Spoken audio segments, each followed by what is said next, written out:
1절에서 11절까지 요한복음 9장 1절에서 11절까지 공독합니다. 예수께서 길을 가실 때에 날 때부터 맹인된 사람을 보신지라. 제자들이 물어 이르되 라피여, 이 사람이 맹인으로 난 것이 누구의 죄로 인하니까?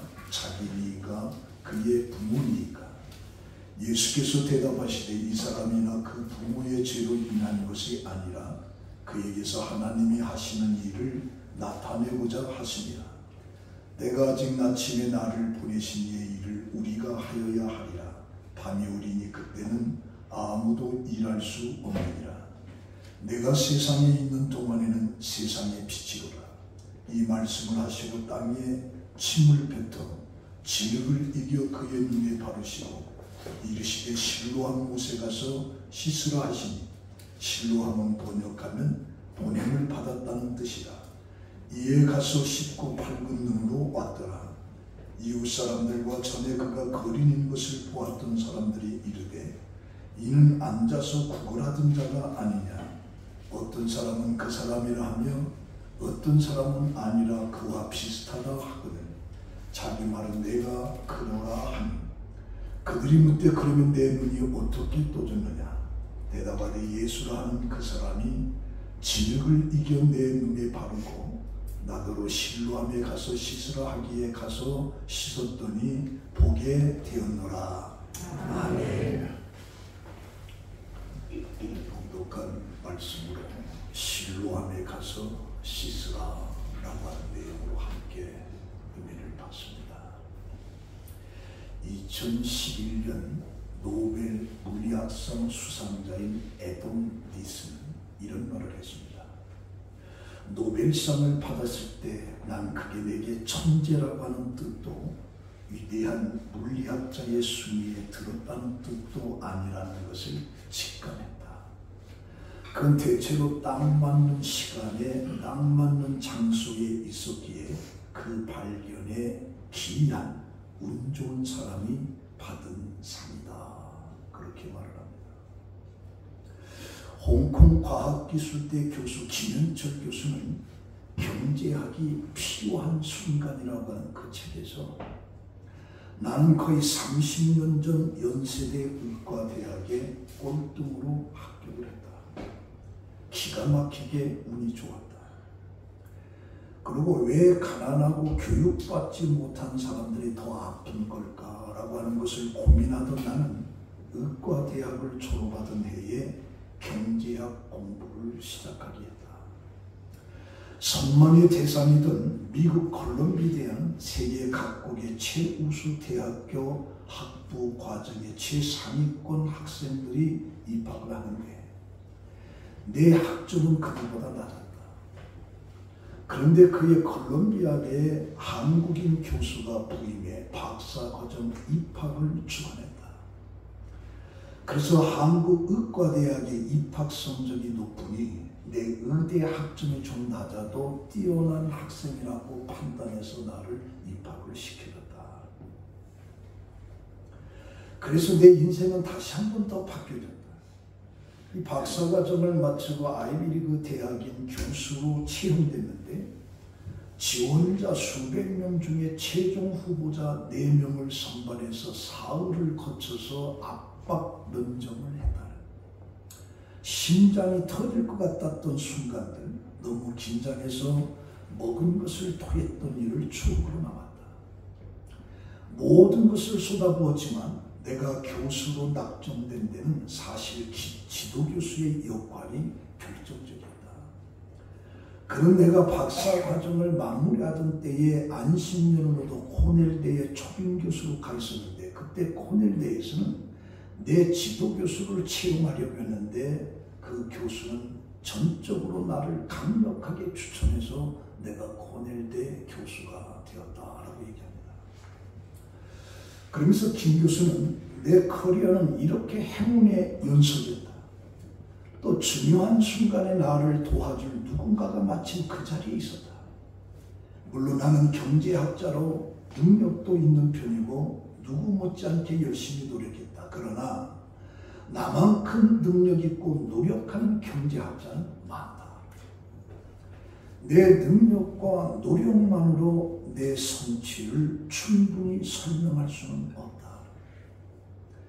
우리 사회는 능력과 성취에 따라 보상해야 하고 그것이 공정하다라고 하는 인식이 팽배하다. 성공은 개인의 노력에 따른 정당한 결과이고 실패는 개인의 무능력과 노력 부족에 기인한다고 보는 것이다. 그런데 과연 정말 그럴까? 그러나 놀랍게도 우리의 성취의 대부분이 주어진 것은 운이다라고 얘기합니다. 태어나면서 처음 만나는 운이 어디서 태어나느냐? 경제학자 프랑크 밀라노비치는 태어난 나라가 평생 소득의 절반 이상을 결정한다라고 하는 것을 보았다. 그래서 태어난 나라의 평균 소득과 불평등지수만으로 성인이 되었을 때 소득의 최소 50%를 예측할 수 있다. 저개발국가에서 태어나면 능력이 아무리 뛰어나도 성공할 가능성이 적다. 그러면서 대한민국에 태어난 것만으로도 우리는 운이 좋은 사람이다. 그렇게 말합니다. 다음으로 만나는 운은 부모다. 부모는 유전과 환경 두 요소를 모두 제공하므로 이 두 개의 역할을 구분하기는 어렵다. 그래서 태어난 나라와 부모를 스스로 결정하는 사람은 없다. 인생 성취의 나라가 50%, 유전이 30% 이상을 차지하니 인생 성취의 80%가 운이다. 어느 나라에서 태어났느냐, 어느 부모에게서 내가 태어났느냐, 이게 운이다. 그러나 나머지 20%는 우리의 노력인가? 그런데 우리가 노력할 수 있는 힘조차도 사실 상당 부분 타고나면서 부모에 의해 길러진다. 그래서 노블레스 오블리주의는 당연하다면 이 도덕적인 어떤 의무, 어느 정도의 사회적인 명망을 얻은 사람들은 노블레스 오블리주의 당연하다. 왜? 모든 것이 운으로 되어 있기 때문에. 자기가 똑똑해서 노력해서 된 것이 아니고 운으로 되어 있기 때문에 노블레스 오블리주의는 당연하다. 이 다양한 행운과 불행이 인생 성취에 미치는 영향이 크다. 우리 인생의 성취를 결정하는 대부분은 우리 통제 영역 밖에 있다. 내 마음대로 하는 거예요. 그래서 저는 이 책을 보면서 이 모든 것은 은혜다. 우리 그리스도인들의 고백은 하나님의 은혜, 운이 아니고 하나님의 은혜다. 그래서 바울은 말하기를 나의 나된 것은 하나님의 은혜다. 오직 은혜다라고 고백하면서 종교개혁자 말틴 루터도 오직 믿음으로, 오직 은혜로 그러면서 종교개혁을 일으킨 거예요. 오직 우리에게는 은혜입니다. 내가 이 땅에 태어난 것도, 내 부모에게 태어난 것도 20%였던 노력도 사실은 내게 주어진 운, 이것은 바로 하나님의 은혜다. 그렇게 말합니다. 오늘 본문에 나오는 맹인의 치유의 사건은 한마디로 하나님의 은혜라고 말합니다. 그 시대에 맹인들이 많이 있으나 하나님의 은혜로 치유를 받은 사람입니다. 오늘 내용 속에 예수께서 길 가실 때에 날 때부터 맹인된 사람을 보신지라, 여기 보신지라고 하는 말은 오이다라고 하는 동사를 사용했는데 본래 보다는 의미를 가지고 있으나 그 의미가 발전해서 알다, 이해하다 라고 하는 의미로 사용하게 됩니다. 그래서 오이다는 사람을 아는 것, 이해하는 능력, 깨달음을 말하는데 여기서 예수님께서 소경을 보셨다라고 하는 것은 단지 어떤 시각적 행위를 의미하는 것이 아니고 그를 아셨다라고 하는 의미가 되는 겁니다. 예수님께서는 나면서부터 소경된 자의 형편과 사정을 아시고 그를 구원해 주실 것을 이미 계획하셨다는 거죠. 그래서 길 가실 때 우연히 그를 본 것이 아니라 이미 알고 작정하시고 능동적으로 그를 보신 것이다 라고 얘기합니다. 제자들이 묻습니다. 라비요, 이 사람이 맹인으로 난 것이 누구의 죄로 인함입니까? 자기입니까? 아니면 부모의 죄입니까? 그 시대의 모든 불행한 것은 죄로 왔습니다.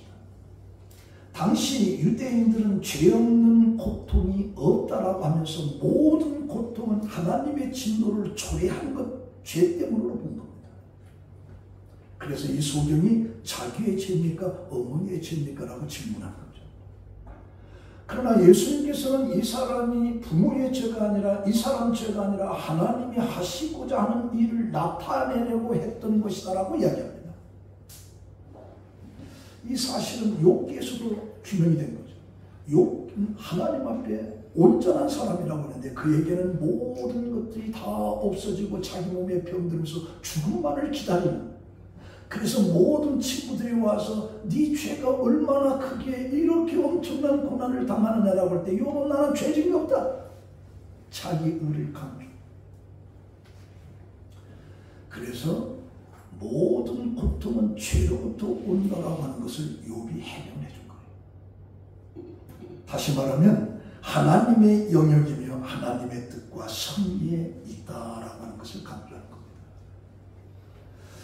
그리고 4절에 때가 아직 낮이니 나를 보내신 이의 일을 우리가 하여야 하리라. 밤이 오리니 그때는 아무도 일할 수 없느니라. 내가 세상에 있는 동안에는 세상의 빛이라. 여기서 예수님께서는 자기를 세상의 빛이라고 했습니다. 그래서 요한복음 1장 4절에도 그 안에 생명이 있으니 이 생명은 사람들의 빛이라고 했습니다. 요한복음 9장 12절에도 나는 세상의 빛이라 나를 따르는 자는 어둠에 다니지 않냐고 생명의 빛을 얻으리라. 그래서 빛 대신 예수 그리스도가 나면서부터의 이 소경의 눈을 뜨게 해주는 역사가 나타납니다. 그래서 말라기 4장 2절에 보면 내 이름을 경외하는 너희에게는 공의로운 해가 떠올라와서 치유하는 광선을 비추니 너희가 나가서 외양간에서 나온 송아지같이 뛰리라. 빛 대신 그 빛을 통해서 이제 외양간에 나온 송아지처럼 기뻐 뛰는 역사가 치유의 역사를 말하고 있습니다. 그런데 예수님께서는 세상에 자기 자신을 빛이라고 말씀하시면서 땅에 침을 뱉어 진흙을 이겨서 그의 눈에 바르고 맹인에게 실로암에 가서 씻으라고, 실로암은 보냄을 받았다는 뜻입니다. 그래서 이 소경은 가서 씻고 밝은 눈으로 왔더라. 근데 우리가 마태복음 9장 27절에 또 다른 소경을 고쳐준 사건이 있는데 그때 두 맹인이 따라오면서 소리질러 다윗의 자손이여 우리를 불쌍히 여기소서. 예수님이 이르시되 내가 능히 이 일을 할 줄을 믿느냐 대답하되 주여 믿습니다. 이에 예수께서 그들의 눈을 만지시며 이르되 너희 믿음대로 되라 하자 그 즉시 눈이 떠져. 예수님은 이렇게 능력이 하나님이시죠. 말로 얼마든지 고쳐주시죠. 안수함으로 고쳐줘요. 그런데 어찌해서 이 소경한테는 침으로 진흙을 이겨서 눈에 바르고 그것도 보지 못하는 소경에게 실로암에 가서 씻으라고 말했는가? 대체 왜 그런가? 이걸 한 3가지 정도로 생각해 볼 것 같아요. 첫 번째는 주님 앞에 자신을 내려놓는 것. 침을 뱉어서 진흙을 이겨 눈에 바르는 것은 어떻게 보면 인격 모독으로 몰아갈 수가 있습니다. 어떻게 눈에다가 침을 바르 장애자라고 무시하는 것입니다. 비행동을 하는 것입니다. 내 생각이라고 하는 식으로 얼마든지 거부할 수 있습니다. 오늘 우리 신앙인들이 하나님의 생각보다 내 생각이라고 하는 것에 행동할 때가 많습니다. 내 생각에는 이럴 수가 없는데 무시해도 어느 정도지 이럴 수가 있느냐. 더 중요한 것은 이 맹인이 예수에게 고쳐달라고 고함도 치지 않았어요. 내 눈을 뜨게 해달라고 기도하고 간구도 안 했어요.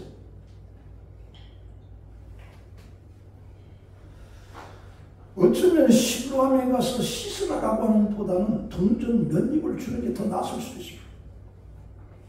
그런데 침을 진흙에 이겨서 눈에 바르고 실로암에 가서 씻으라.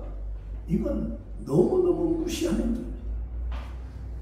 그러나 무시가 아닙니다. 예수님의 긍휼, 불쌍히 여기며 치유해 주리라. 오히려 이런 것을 통해서 주님 앞에 나는 죄인이라고 하는 고백하는 것이 더 중요하다고 하는 것을 위해서 가르쳐주고 있습니다. 하나님을 만난 사람들의 공통점은 하나님 앞에 자신이 태클과 같은 존재라고 하는 것을 고백하는 겁니다. 시편 73편에 아삽에 있는데 아삽이 세상을 쳐다보니까 세상에 공의가 하나도 없습니다. 하나님은 공의 하나님인데 세상에 공의가 없다. 절망을 합니다. 그러다가 환상을 보면서 깨달을 때 그가 뭐냐? 내가 음해무지함으로 주 앞에 짐승과 같다라고 고백합니다. 내가 너무 무지했습니다. 아무리 쳐다봐도 이 세상에 공의가 없고 정의가 없고 불의가 가득한 것에 절망한 아삽에게 환상을 통해서 그가 깨달을 때마다 내가 하나님 앞에 짐승과 같다라고 고백합니다. 자기 의를 주장하던 욥도 친구들에게 나는 이런 고난을 받을 만한 죄를 범한 일이 없다. 그래서 내가 하나님을 만나면 내가 무엇을 잘못했기에 내가 이런 고난을 받아야 되는지 한번 따져보겠다. 그래서 뒤를 봐도 하나님이 계시지 않고 오른쪽 왼쪽을 쳐다봐도 하나님이 계시지 않는다. 내가 하나님만 만나면 하겠다. 그랬던 욥이 하나님의 음성을 듣고 그가 뭐라고 하느냐? 내가 스스로 거두어드리고 지금까지 자기 의를 강조했던 것을 거둬들이고 티끌과 젖 가운데서 회개하나이다. 회개한다. 누가복음 5장 속에 갈릴리 바다에서 고기를 잡던 베드로에게 예수님이 나타나서 그 배를 빌려 타고서 말씀을 선포하고 가서 너 깊은 데 가서 그물을 던져 고기를 잡아라. 베드로가 밤새도록 내가 그물질을 했지만 고기를 잡지 않지만 그 말씀을 의지해서 내가 그물을 던지하고 가서 던졌더니 그물이 찢어질 정도로 고기를 잡았습니다. 그때 베드로가 예수 앞에 무릎을 꿇습니다. 아래 내 주여 나를 떠나소서. 나는 죄인이었습니다. 나는 죄인이었습니다. 누가복음 19장에 삭개오도 주님 앞에 고백을 합니다. 그는 세리장이요 부자라고 표현했습니다. 그런 삭개오가 예수를 만나고 나서 하는 얘기가 뭐냐? 내가 남의 것을 도색한 일이 있으면 4배로 갚겠습니다. 그리고 내 재산 반절을 가난한 사람들에게 나눠주겠습니다. 그러면서 자기를 죄인이라고 고백해요.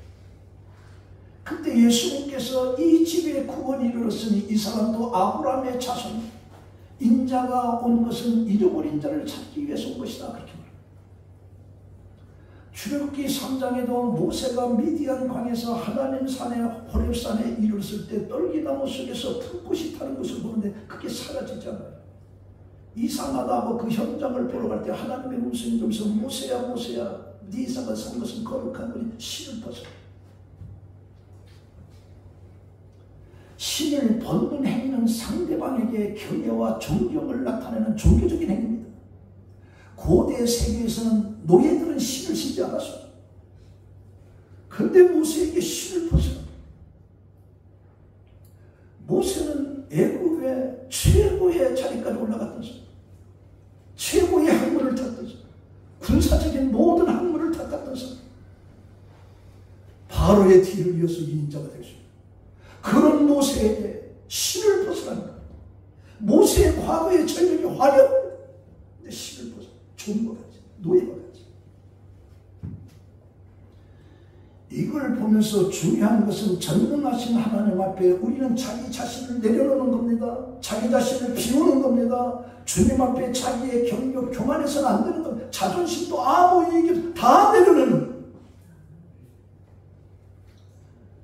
우리 마태복음 15장 속에 가나안 여인이 흉악한 귀신 들린 딸을 놓고서 예수에게 찾아와서 선생님, 내 딸이 흉악한 귀신 들렸습니다. 내 딸을 좀 치료해주세요. 예수님께 틀을 쳐맞죠. 제자들이 미안해가지고 선생님 저 소리가 들립니다. 그래도 반응. 그래서 예수님은 그 여인이 예수님 앞에 가서 절을 하면서 나를 도와주소서. 그렇게 말할 때 자녀에게 주는 것을 개에게 줄 수 없다. 개만도 못한 그런 위치다가 얘기하는 거죠. 그런데도 이 여인은 개들도 제 주인의 상에서 떨어지면 부스러기를 만납니다. 여인아 내 믿음이 크도다. 내 소원대로 되리라. 그때부터 그의 딸이 낳습니다. 개보다도 못한 것으로 격하시키는 그 예수의 말에도 이 여인은 상관없었어요. 맞습니다. 맞습니다. 이것이 우리가 주님 앞에 보여줄 행동. 두 번째는 믿음과 순종을 요구하고 있습니다. 이 소경에 대해서 사실 예수님은 모든 걸 알고 있지만 이 소경은 예수에 대해서 아는 게 없습니다. 그냥 지나가는 소리에 예수라는 이름을 들었을 정도밖에 안 됩니다. 그런데 침을 발라서 진흙을 이겨서 실로암에 가서 씻으라고 하는 이 말에 이 소경은 한마디도 불평하지 않습니다. 즉시로 그 말을 듣고서 실로암을 찾아가서 물로 씻었더니 눈이 떠진 겁니다. 그래서 7절에 보면 실로암에 가서 씻으라. 이에 가서 씻고 밝은 눈으로 왔더라. 하나님 앞에 우리의 겸손한 마음으로 믿음으로 순종하는 것, 이것이 하나님의 놀라운 능력을 체험할 수 있는 것. 우리 구약 속에 아람 왕 군대장관 나아만이 있습니다. 그 사람은 그 시대에 아람이 강대국에 있었는데 나아만 장군은 존귀한 자라. 존귀한 자. 그런데 문둥병이 걸렸어. 이 아람 사람이 이스라엘 땅에서 어린 소녀 하나를 사로잡아서 나아만 아내에게 수종들게 했는데 이 소녀가 자기 주인이 문둥병이 들었다는 소리를 듣고서 여주인에게 뭐라고 하느냐, 우리 주인이 사마리아에 있는 선지자에게 있었더라면 좋겠나이다. 이 말을 듣고서 깜짝 놀라서 이걸 왕한테 얘기하고 왕한테 서신을 받아가지고서 이스라엘 왕을 찾아와서 왕에게 보여주니까 왕은 그 편지를 읽고 깜짝 놀라면서 내가 하나님이냐? 자기 웃을 짓을. 내가 죽이고 살리는 하나님이냐? 그가 어찌 나병 문둥병을 고치라고 하느냐? 이것은 우리의 시비를 걸기 위한 것이다 하면서 염려 속에 빠질 때 그때 하나님의 사람 엘리사가 이스라엘 왕에게 그 사람을 내게 보내라. 이스라엘 중에 선지자가 있는 줄을 알게끔 하겠다.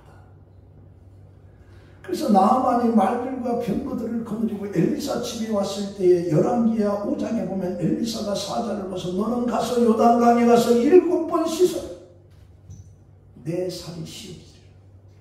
7번까지.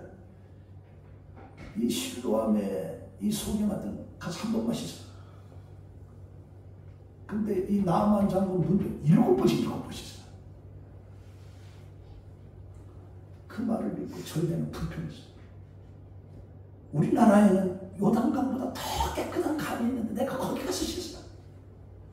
아닙니다. 그 종들이 여기서 씻고 나서라고 하지 않습니까? 그래도 안 나서면 그때 가서 상관없시다. 그 말을 듣고 나아만이 7번 들어가고 나니까 깨끗하게 씻어. 믿음과 순종. 믿음과 순종은 내 상식을 벗어난다. 근데 우리는 항상 내 상식과 내 지식을 가지고 믿음을 도전하니까 안 되는 거예요. 그래서 믿음과 순종은 함께 있는데 믿음이 있으면 어떤 것이든지 순종하게 되십니다. 그 순종이 없는 믿음은 믿음이 아닙니다. 여리고성을 7번 돌아라 그리고 고함을 쳐라 외쳐라 라고 하는 말을 그대로 했더니 정말 여리고성이 무너지는 거예요. 그래서 히브리서 11장 1절에 믿음은 바라는 것들의 보이지 않는 것들의 증거니 선진들이 이로써 증거를 얻었느니라. 믿음으로 모든 세계가 하나님의 말씀으로 지어진 줄을 우리가 아나니 보이는 것은 나타난 것으로 말미암은 것이니라. 그래서 이 성숙한 믿음이라고 하는 건데 그 사람이 있을 때 가는 거예요.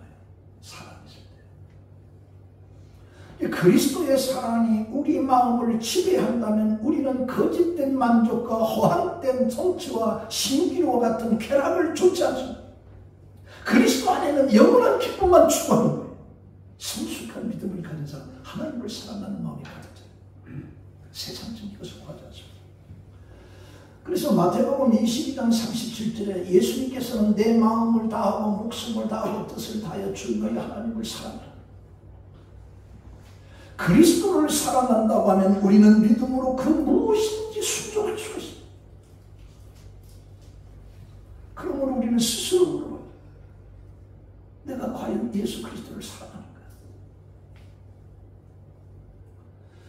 예수를 사랑함으로 오늘을 살아가고 있는가?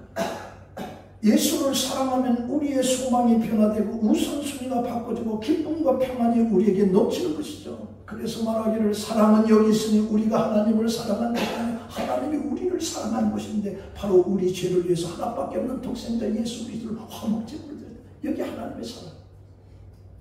그 사랑을 가지고 있는 사람 믿음이 있는 거야. 믿음은 어떤 것이 다 순종하다. 세 번째는 순종은 의지와 노력을 요구합니다. 이 앞을 보지 못하는 소경에게 침을 흙을 묻혀서 얼굴에 바르고 실로암에 가서 씻으라고 하는 실로암에 가서 씻어야 할 그 거리를 찾아가는 노력이 이 환자에게는 필요한 거예요. 그래서 하나님의 역사는 인간의 노력 속에서 이루어지고 있습니다. 가나안 혼인잔치 집에 포도주가 떨어졌을 때 흥이 끼어지는 그런 곳에 마리아가 예수를 데려와서 포도주가 떨어졌다 어찌하면 좋은가라고 하면서 하인들에게 그가 말하는 대로 해라. 그때 예수님께서 뭐라고 하냐, 항아리 물을 채우라.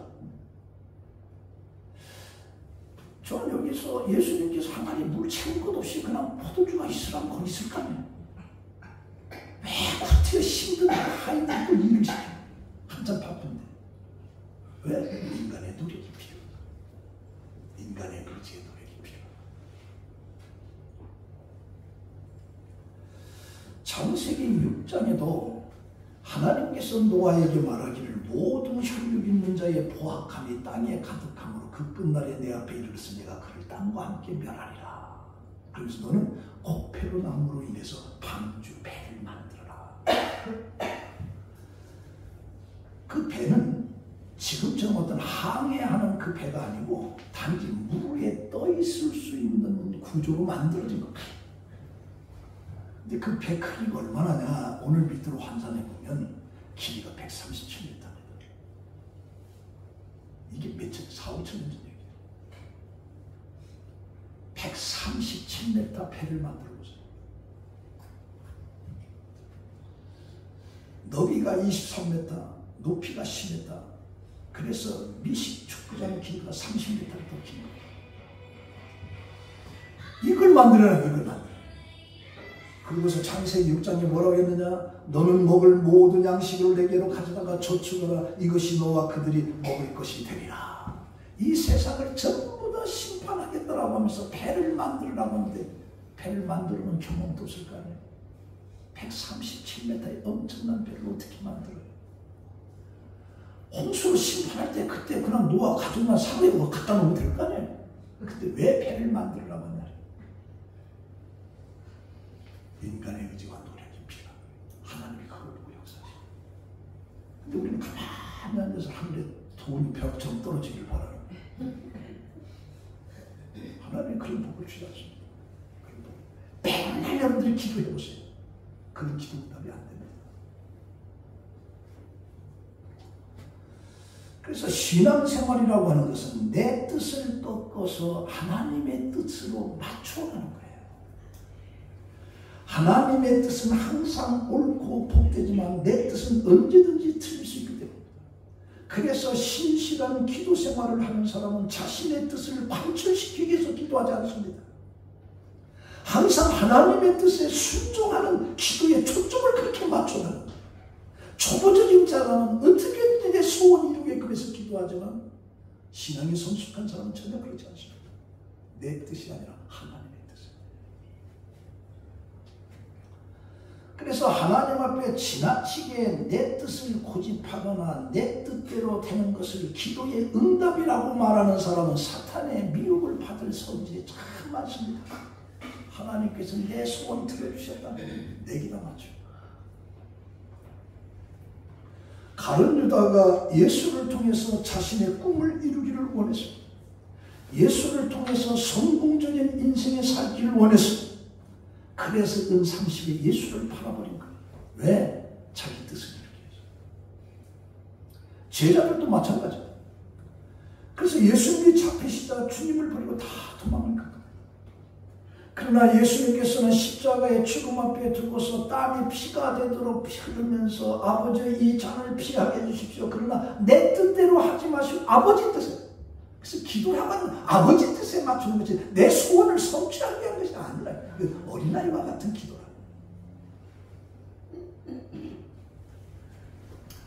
자, 이 말씀으로 결론 냈습니다. 매미는 이에 가서 씻고 밝은 눈으로 왔더라. 믿음과 즉각적인 순종으로 그는 어둠에서 벗어나 볼 수 있게 된 겁니다. 근데 8절에 보면 이웃 사람들과 전에 그가 거리는 것을 보았던 사람들이 이르되 이는 앉아서 구걸하던 자가 아니냐. 평소에 앉아 구걸하던 소경을 보았던 이웃 사람들은 그가 눈을 뜬 사실을 보고 놀라는 거죠. 그는 지나가는 사람들에게 구걸하며 살아온 삶이었고 그는 오랜 세월 절망의 삶이었습니다. 그러나 과거에 지나가는 자들에게 구걸하던 자가 이제 눈이 떠진 겁니다.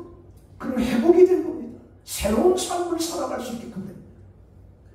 그래서 이제 누구의 죄로 소경이 되었느냐가 아니라 이제 어떻게 네가 눈을 떠드느냐라고 바꿔진 거예요.